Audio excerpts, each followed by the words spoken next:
The following program is brought to you by the University of Alabama.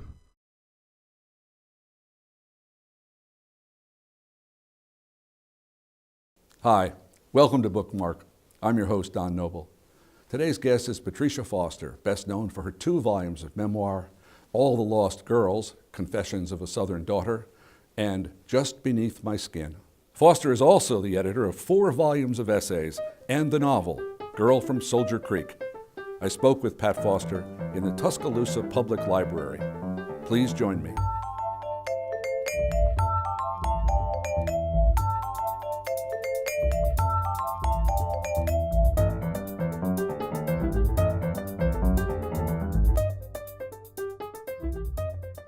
Pat, it's good to see you again. Thank you.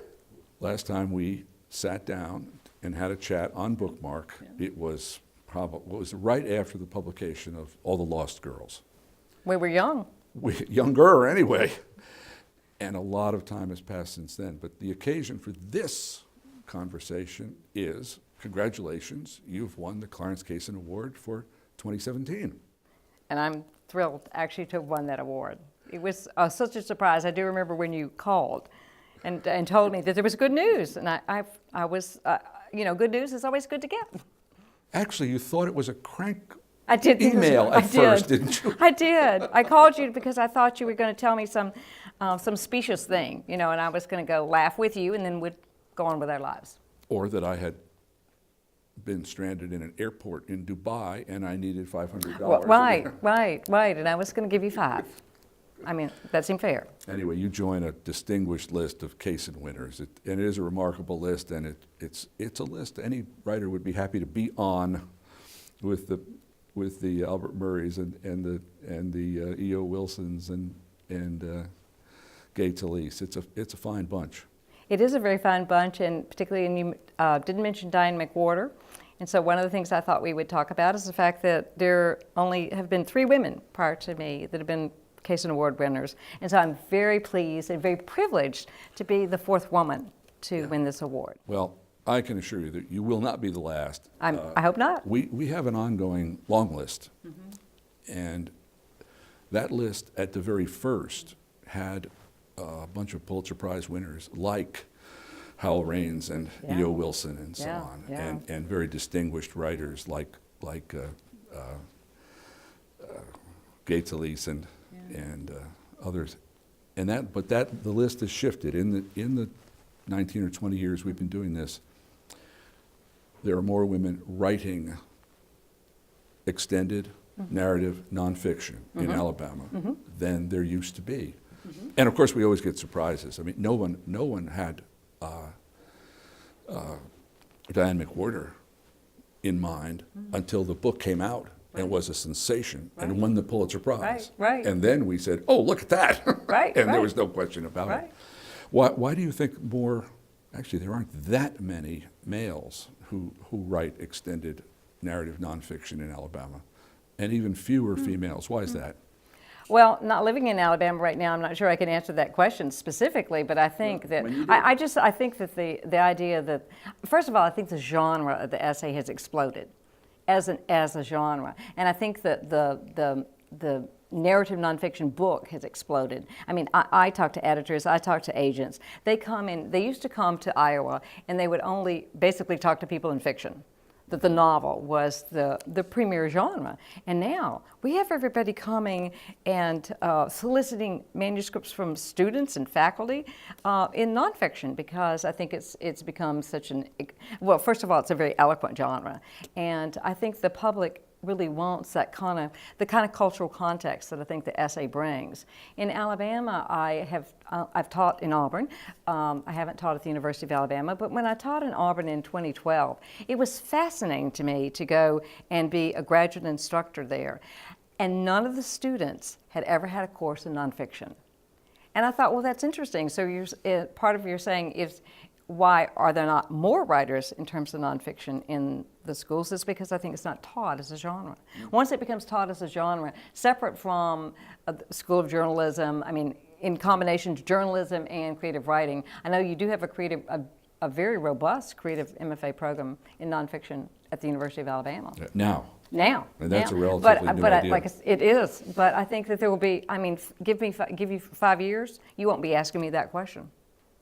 In 5 years, I really believe that in 5 years you would not be asking that question. That the shift has already begun in terms of not in terms of the preeminence of nonfiction, but just in terms of the balance.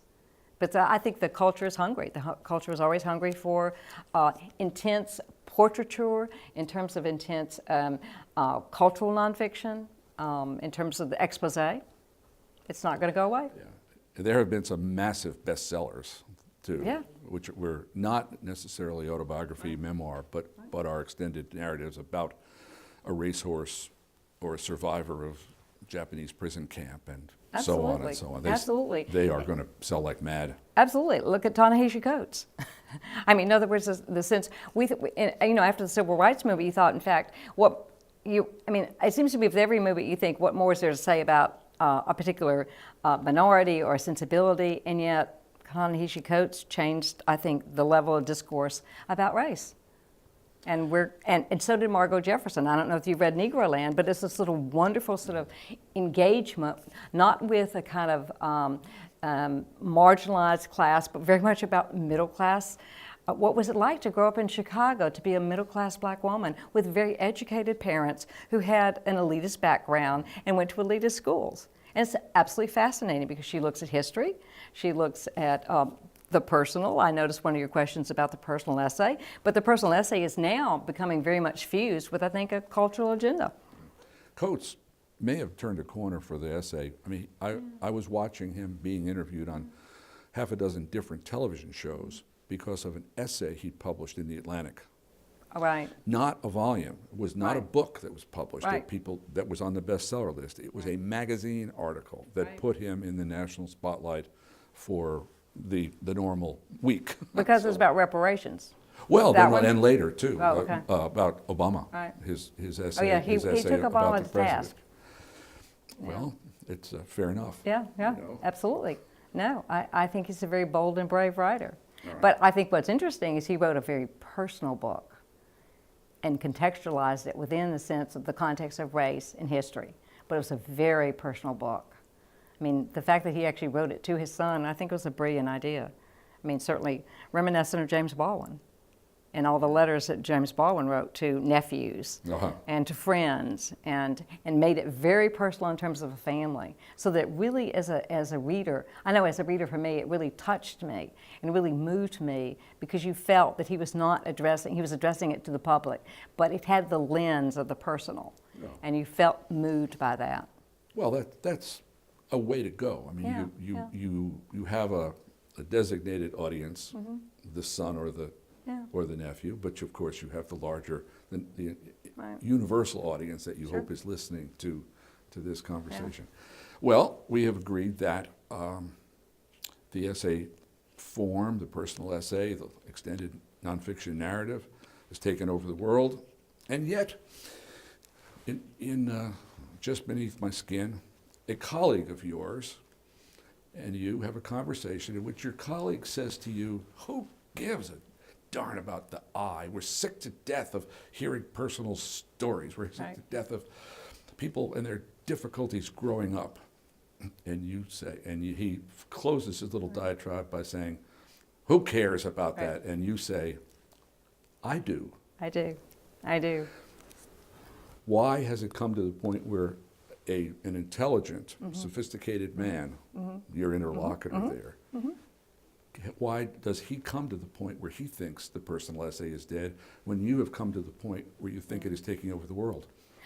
Well, in some ways, let me be slightly antagonistic. To him. Right, to him, absolutely. I think in some ways, this is from my personal experience as a professor. In some ways, I found that that's gendered. I found that women, I think the personal essay, I think the memoir, first of all, came into being as a genre in which sort of disenfranchised groups and people that have been very marginalized realized they had a story to tell.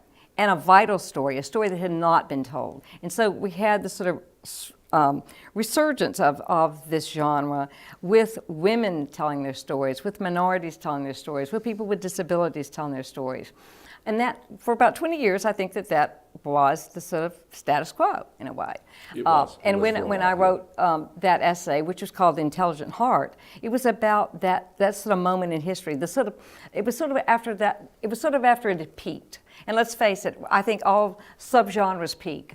I still think the personal essay is important in the sense that there are always these territories, in the same way that the novel has exposed and explored these territories of the heart, and of the very personal nature of one's life, because after all, we're always struggling with new problems.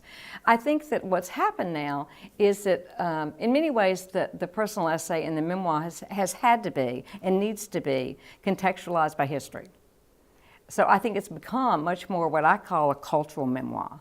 I mean, in other words, I think that Ta-Nehisi Coates, he wrote a memoir, but really it's a cultural memoir. If we didn't know that it wasn't complicated by the sort of all the killings that had happened and in police killings, it would be a very different story. And so by contextualizing with history and culture, we are more interested. So I, for myself, I'm actually writing another memoir, which I said I would never do again because I thought I was done. But even in terms of writing one, I would always contextualize it much more with history and much more with a sort of broader scheme. Now, yes, now, because I've already done it. Why would I said what I need to say in All the Lost Girls. I don't need to say that again. But a young person, one of your students, a young woman perhaps in her 20s, thinking about starting a career and working in personal essays and memoir, it is, from your essays about those years, it looks to me as if it is A, exploratory, a person finding out through writing who she really is, and B, therapeutic. What I sense coming off of some of your earlier essays especially is that this is not only an exploratory process, but a therapeutic process. Well, was that true then, and does it stay true? After you figure out who you are, you're not exploring that anymore. Well, first of all, I would like to contest the fact that you ever figure out who you are. I mean, I don't. I think that it's an ongoing process. I mean, but I also wanted to simply say that I do believe very much in terms of all the questions that, with a quote from Joan Didion, she says, there are no interesting stories. They're simply interesting ways of telling them. So that it really doesn't matter to me when I pick up a book, whether it's a book that has very much a personal narrator, who's giving a memoristic sensibility, or whether I'm looking at a historical narrative. It really is about not just the story itself, but the interesting way of telling it. It's the lens. It's always the lens. It's a mind at work. I can read something by one writer. I don't care the genre. It's a mind at work.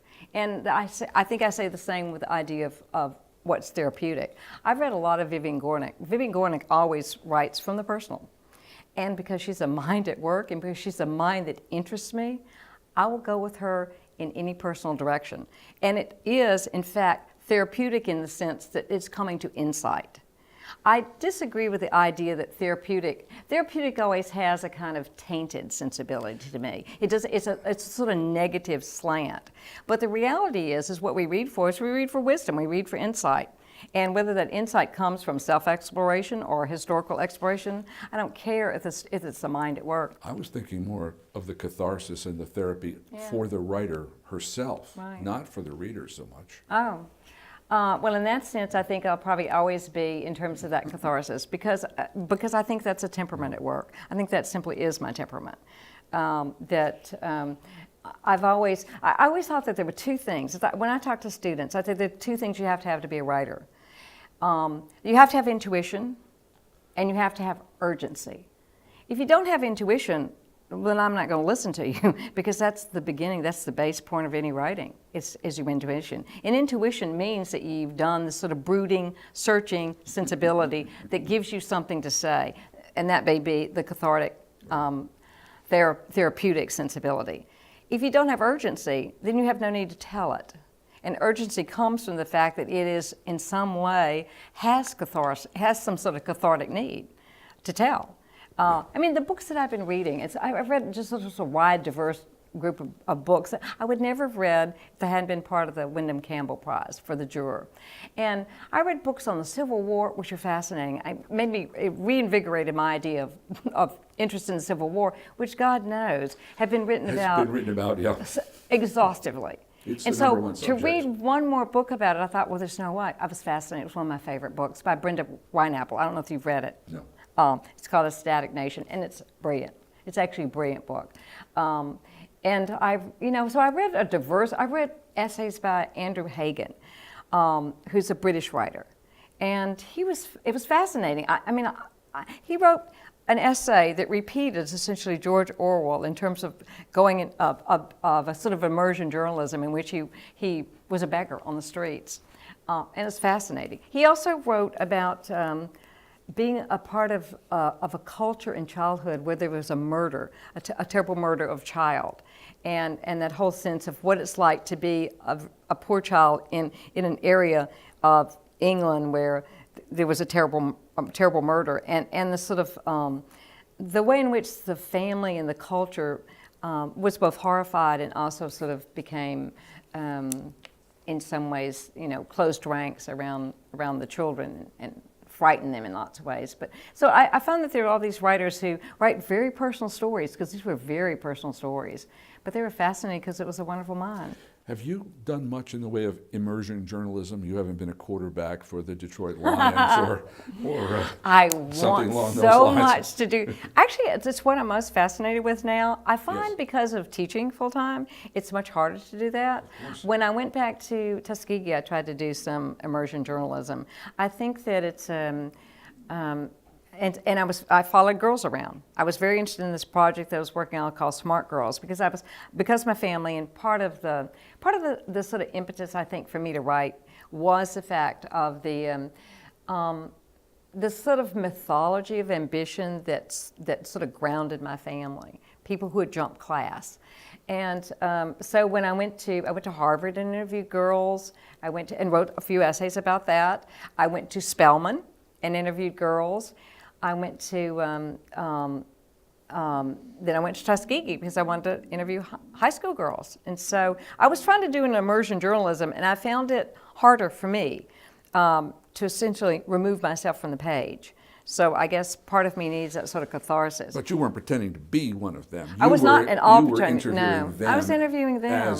As you, Right. as the Right. investigative reporter, Right. rather than the Absolutely. person who is the dishwasher Absolutely. in the sub-basement in Paris. So I haven't been able to do immersion journalism. In fact, when you were asking me things, I was thinking, what I'd really like to do is not even immersion journalism. I actually want to go into the archives. I actually have never thought that I would ever be that kind of person, but right now I would love to go. I don't have time, but I would love to go into certain kind of archives. I don't even know which one. I mean, I'd like to go into the Alabama Historical Society and just see what I find. I mean, I'm in an exploratory way. I don't have exactly a specific project, but it's but I find myself drawn to like finding just simply background information. I mean, I think there's a wealth to be found in that, and so I'm interested. You have an MFA in visual arts. I do. Do you paint or sculpt I or don't. draw these days? I don't, but I direct my husband, who's an artist. My husband is a visual artist, and so I think I'm now someone who curates. I'm helpful for him in terms of curating. Well, Like, this is a good piece, and this is not, and work a little bit more on Put this that one one. next to the other one there. Yeah. Although you're best known as a nonfiction writer, obviously, you studied a lot of fiction and have now written a lot of fiction. I'm going to give you an opportunity. Not only do you have a novel that's just come out, but do you also have a collection of linked stories that's about to come out? Well, we'll see about that. Well, talk about the novel. Well, the novel was interesting to me. The novel, actually, I just did a panel at AWP about autobiographical novels, and I called it, I'm trying to remember, Guilty Pleasures. And what I was interested in terms of the novel in terms of autobiography, is that there's not one thing in the novel that happened to me or into my family. Okay. But it's a very domestic novel in some ways. I mean, it is about a family. It's about sisters, which is sort of one of my themes. So thematically, it was similar to the things I've done before. But I was interested in the fact that of not using the particularity of autobiography in terms of this happened to me and this happened to me and this happened to me, but in terms of sort of psychic structures. There was a sort of symbolic structure that I realized I was working with. I'm trying to remember there's a wonderful essay by Vivian Gornick called Ruthless Intimacies. I don't know if you've read it. But Sure one of not. the things she's looking at, because my work is very much about women, it's an essay that looks at the fact that women, she was looking at novels, particularly novels of the early 20th century, particularly, and looking at the difficulty of women, that men were expected to move out into the world. That was the expectation of men. You left family and moved out into the world. And she was looking at women who were very smart and engaged and were encouraged, but always had some pull, usually from a mother, to want intimacy, to retain intimacy, not to go out into the world. And so I realized that in many ways I was using that sort of psychic structure of the fact that not only is there a very smart girl that is pulled out into the world, and I said, but behind that smart girl, there was another daughter. And the novel is very much about these two daughters. There's another daughter who's not necessarily recognized, who's not necessarily prodded, who's not necessarily a star in a way. And that daughter's going to push out into the world. That was the daughter I was interested in. So it was really based on you were the second daughter. I am a second daughter. It was totally based on the psychic structure, but not anything happened to me. Right. No plot. Yeah. No plot line points at that all. go along. Not one thing happened to me. But it's very much a story about a runaway. I mean, I didn't run away. Do you feel that 5-year-old girls, 8-year-old girls, 10 or 12-year-old girls in Alabama live in a different gender world than your childhood? I hope so. But do I you certainly hope think so. it? I mean, do you observe it? Do you lament that it isn't happening? Are you rejoicing that you think it is happening? Right. Or are I don't things know if just the same as they used to be? I don't know if I can answer that, not having been in Alabama for many, many years. What about your students? I can say about my nieces and my nieces. Okay. Those are the girls I can talk about. Those girls are going to rule the world. I mean, those girls actually are going to be the girls that look in the mirror and say brilliant. Right. Those are the girls that actually want to do, they can do anything and are encouraged to do anything. I think the world's very much changed in terms of what's available to young girls and what they expect of themselves. I do think that, I haven't been here enough. I think that'd be a wonderful sort of project to think about. But it doesn't even have to be. I mean, I asked the question in terms of Alabama children because we're here, because this is our little world here. Sure. But the question could be just as well national. Sure. I think it's probably, if we were sitting in Sweden having this conversation, or Denmark, or a number of places, we would say, oh yes, everything is, the problem is solved. Right. No, I think But is it solved in Iowa? Is it solved at UCLA? I think someone from this generation will be president.